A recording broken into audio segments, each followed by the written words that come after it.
What's up YouTube? Owen Watt back with my second video. Gonna be reviewing the Tier 9 British double barrel heavy tank, the Contender.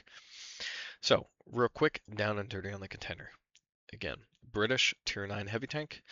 That leads on from the relatively new, I guess you could kind of say, double barrel British tank line. Starting with the chopper, conceiver, contender, and then it leads on to the can opener, and now the contriver.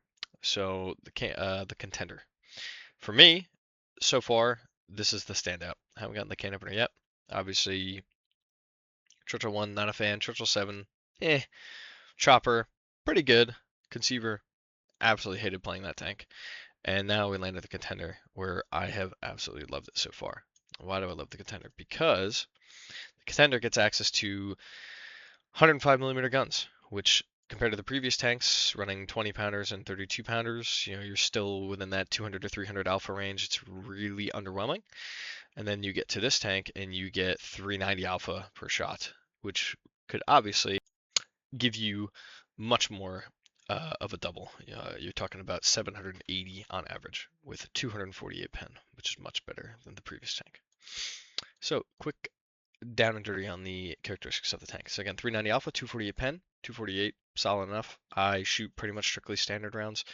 And it's been more than enough for me. I've got my reload down to 9.17 seconds for single, 18.34 for the double, which is not bad. I have about 2551 DPM, which isn't, phenomenal, but it's not terrible. It's 10 degrees of gun depression, which is pretty freaking great. And has a 2.02 second aim time for single, 3.21 on the double, which is all right. 2200 hit points, 165 millimeters of whole armor at the front. We'll go into the armor in a little bit. And the weight, it's about 77 tons with about 1129 engine power with what I have on there, which is turbo. It gives it a specific power of 14.64, top speed of 38 forwards, 14 in reverse, and 24 and 14 when you have the double mode engaged. Camo, obviously terrible. It's a heavy tank.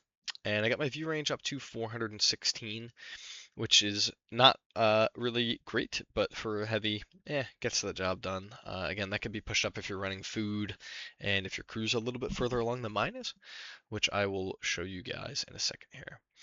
But real quick, we'll go over the armor. So the armor on this tank has 165 at the front. Actually, these plates here are 175.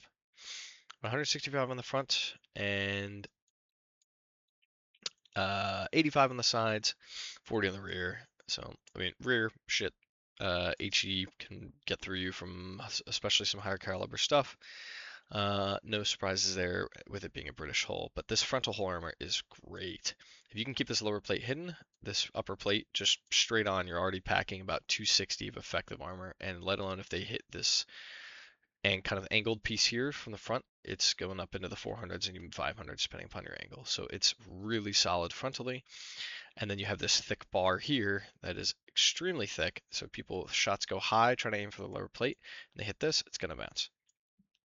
Lower plate, not great, but even sitting dead on of this tank, you still need about 200 millimeters to go through effectively, which is going to give the tier 7s you fight some trouble.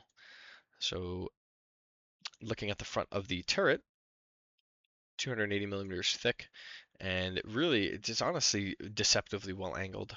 Even straight on, you're packing about 310 to 320 effective armor, which is really solid. Now where this tank struggles is the top of the turret here.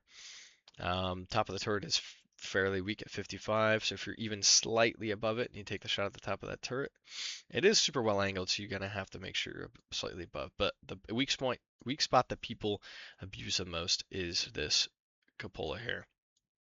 Now this top part here is just a screen, and where you really have to worry about getting hit is the actual cupola part, which is considerably smaller than this tank's predecessor, but it is definitely still a spot that gets shot relatively often, and you need to try and keep it hidden. And how can you do that? Well, you got two fat barrels that can do that. So best way to play this tank, take your shot, stick your gun straight up in the air, and just go ahead and wiggle your turret and block that cupola from getting shot. So yeah, going back to the setup I am running. So I'm running hardening vents turbo just because this tank's a little bit sluggish, and I kind of really feel like that engine power helps out. Vents because vents, obviously, everything's better. And then I run hardening just because I really do play this as a brawling heavy, and I don't have my second slots unlocked yet, so I would prefer to run this with hardening over much else. Now you could definitely swap stuff out for maybe vert stabs or improved aiming and stuff like that, but honestly I feel like, especially when firing singles, this tank is more than accurate enough to get away with just going for durability and speed. For the crew, my crew is not too crazy trained up yet, but pretty generic brothers repairs on everybody, situational awareness, and then I'm training recon on the commander just so I can get that little bit more view range. Snapshot, off-road driving, intuition is what I'm going for. Now, intuition is pretty big on this tank, almost so much so that I would almost consider taking it before repairs on my loaders. Now, the reason for that is because when you want to swap types of ammo, and you've maybe fired one shot and you're reloading your 9 seconds, if you want to swap types of ammo, you have to reload both barrels of that type of ammo, which would then push your reload up to 18 seconds. So intuition is fairly necessary for this tank if you're planning on switching ammunition at all in it. And yeah, so that's a quick down and dirty on the Contender. I will go ahead and show you guys a quick replay that I had in it earlier today that I think highlights its strengths and kind of really shows how this tank can kick ass in its own tier.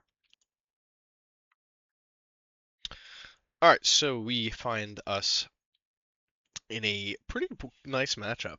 Tier 9s, Tier 8s on Corellia, and playing in a platoon with my buddy who's playing the AMX FV-229. And we decide to take our 2 top tier heavies over to the A line. Now, I prefer playing the Alpha line more than the other side of the map, just because I feel as though that side of the map can become quite campy, which I guess this side kind of can as well. However, as we take a quick shot on this Blesk in the middle here, who got caught out, I do feel as though this side of the map, you know, you can get more up close and personal, you can brawl a little easier, which I think is what this tank really needs.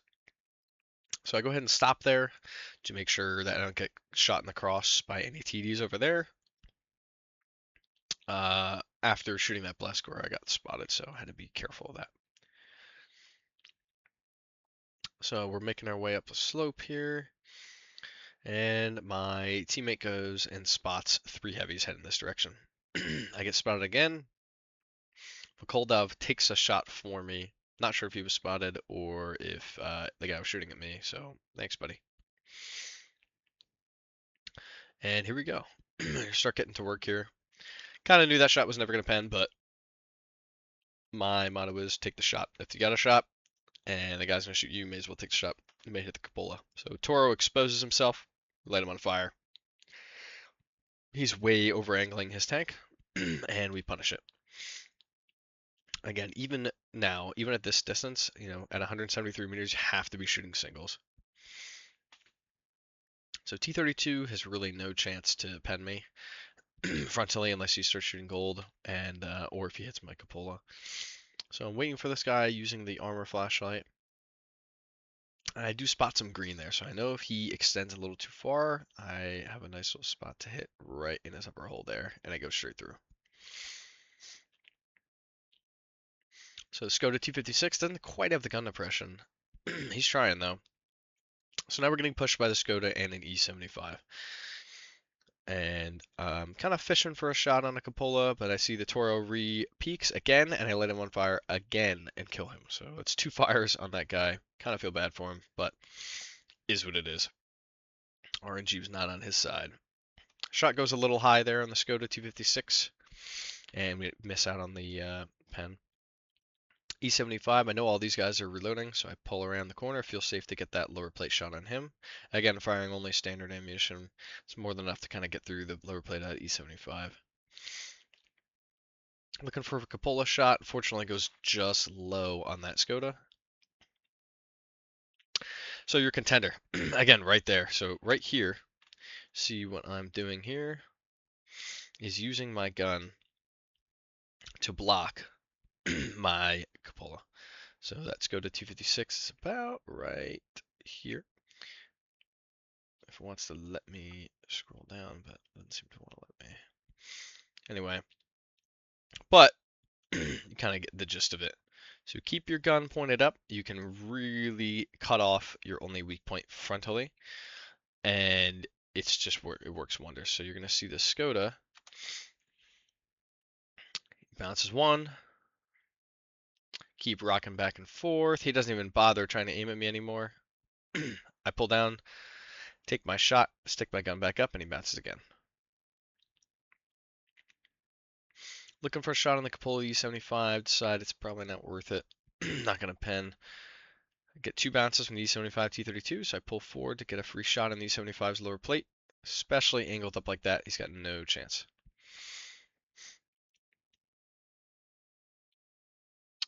Teammate takes out the E75 there, puts one more into the T32 as a one shot. I figure our Type 57 is going to kill him. He does not manage to kill him, so I take 2 extra shots, which is kind of lame, but it's okay. We get the kill. Skoda T56 is going to get swarmed here, and here's where I decide to use my double, because I'm nice 50 meters away. Boom, 753. It's perfect for these kinds of scenarios where you want to finish off somebody. So at this point, less than 5 minutes into the game, we're up to 4,600 damage and 2,500 blocked. And we know that the Jagdpanther 2 and the XM57, the SU-130 were around here. So I spot these Jagdpanther 2 trying to run away. I decide to switch to a double. This is greedy here. It pays off. I do manage to hit. But like I said, that is greedy. And that was about 200 meters when I took that shot. So anything that could have gone anywhere, could have gone straight into the dirt, could have gone way over, could have gone way left or right. But it worked out for me that time. So I go to poke this corner here, and I know for sure I'm going to get spotted, and I'm probably not going to spot anything. But I figure it's worth trying to take a poke, see if that XM or SU are there. I get spotted, and I know that there's probably somebody up close in a bush, and I know that they've probably TDs behind us, or sorry, behind that on the ridge there, getting ready to shoot us up in this area up here. So I start taking some blind fire shots. I figure somebody's probably sitting in this bush or this bush here. So I start pinging it. Maybe even here, but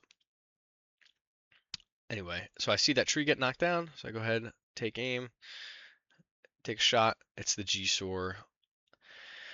Back in that bush there, my shot unfortunately does not connect. I decided to take another blind fire shot. Clearly see that does not connect. And at this point, me and my platoon mate are deciding if we want to go back to base or not. We're kind of unsure of how the other side of the map's going. It looks like they're kind of holding on, but it could go sour. So we decide if the Martian falls, which he does, we're going to head back, because kind of pushing head on into that one line against that base is not going to go well for us. So we decide our best bet's to probably go back, try and hold the base should it fall. So we start moving back. As you can see, this tank is it's not slow. It's definitely a bit sluggish, but it's not terrible. It's definitely workable. It's not German heavy slow, but it's definitely not 5120 fast. So, but it's workable. But that traverse speed really does make it feel quite sluggish at times. Yeah, so XM57 gets spotted here. I see that. I back up to take my shot. I'm about to fire, and the teammate drives right in front of me, unfortunately, meaning I don't get the shot of damage on that XM57. So I decide it's okay. Whatever is what it is. Start pushing forward. That SFAC takes a shot, kills a Volkaldov, and that G-SOAR gets spotted there, which is not good for us at all, because now I can't make that cross.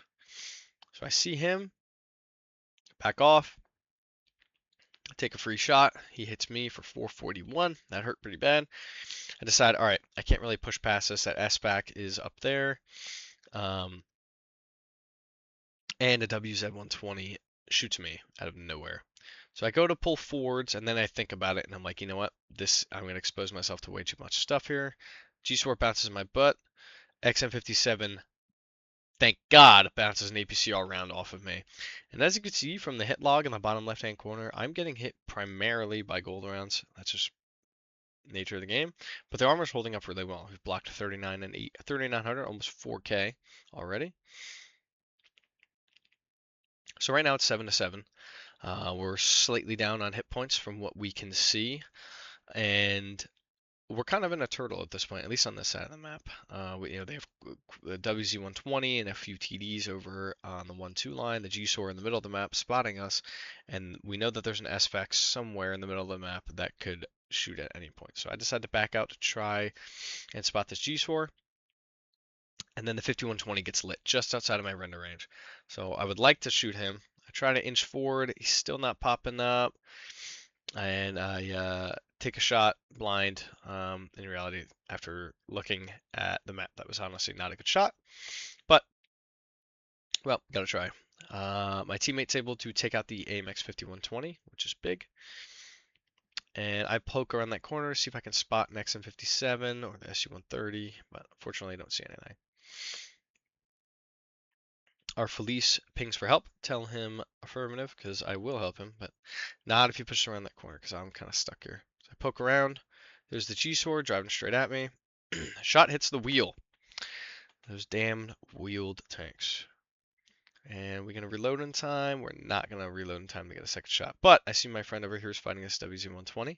So I back off, aim the shot, aim the shot. Don't shoot then. I wait. There we go. Cause that Felice to be able to take him out right before he gets killed by the SU-130 PM. And I turn my attention to the G-SOAR and finish him. So now we get two sneaky tank destroyers up in front of us, lightly armored. Take a quick poke to see if the SU-130 is coming around. He is not. And now I'm searching for this Scorp. Waiting to see if I get spotted. I'm still not spotted. Still not spotted at this point, so I keep peeking. And there we go, I'm lit. So I know at that point he's more than likely in that bush. Otherwise, I think I'm pretty confident I would have been able to spot him. So I go ahead and ping that, tell my platoon mate maybe take a couple blind shots in that bush there, to which he does. I take a shot, realize the guy's not there. However, I do get lit again, but I don't think he was in that bush because I was able to see my teammate's shots kind of just hitting the ground. So teammates loading.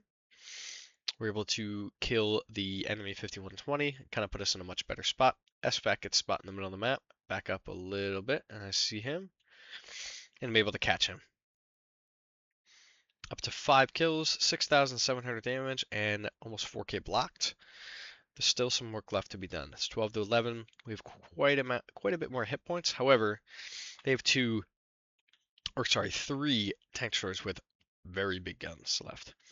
But we do have a full health Kunzpanzer. So that's what I decided to wait for rather than getting greedy. He spots the XM57. Peek out, fully aim, and it goes straight into the dirt. So, what can you do? Peek out again, and we're able to catch him in the side, get the kill. SU-130 gets lit down there. And we kind of determined at this point that the Scorp G is most likely not still sitting where he was.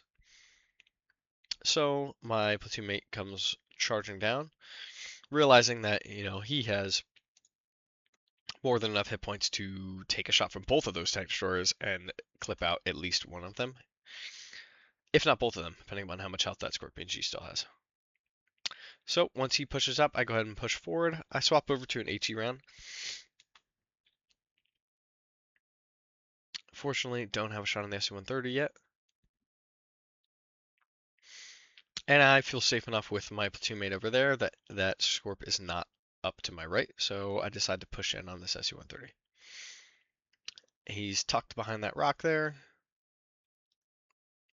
Kunzpanzer misses a shot. He's playing awfully safe for a guy on full HP, but you do you. He takes a shot from the SU-130.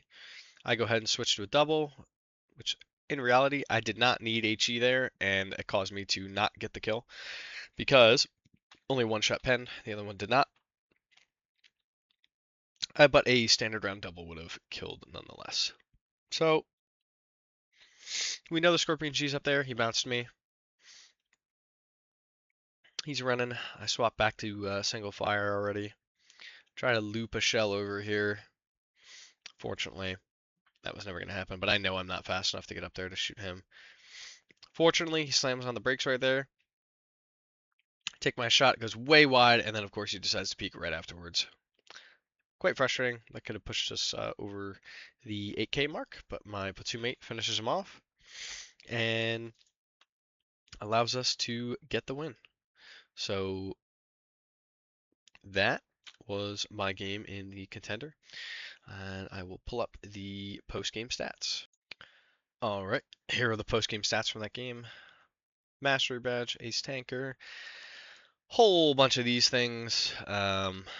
Was able to get arsonist, obviously by setting a vehicle on fire. Too bad I didn't have that one mission on to set 2 fires in one game. We were able to pick up cool-headed for having at least 10 ricochets in a row.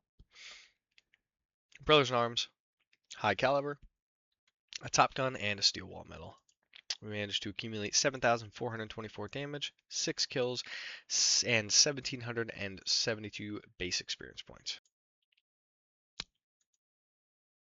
And we were able to make 50,000 credits shooting only standard ammunition. And on our account, or for that game, I was able to get roughly 20,000 experience before applying a bonus. So yeah, this has been the Contender.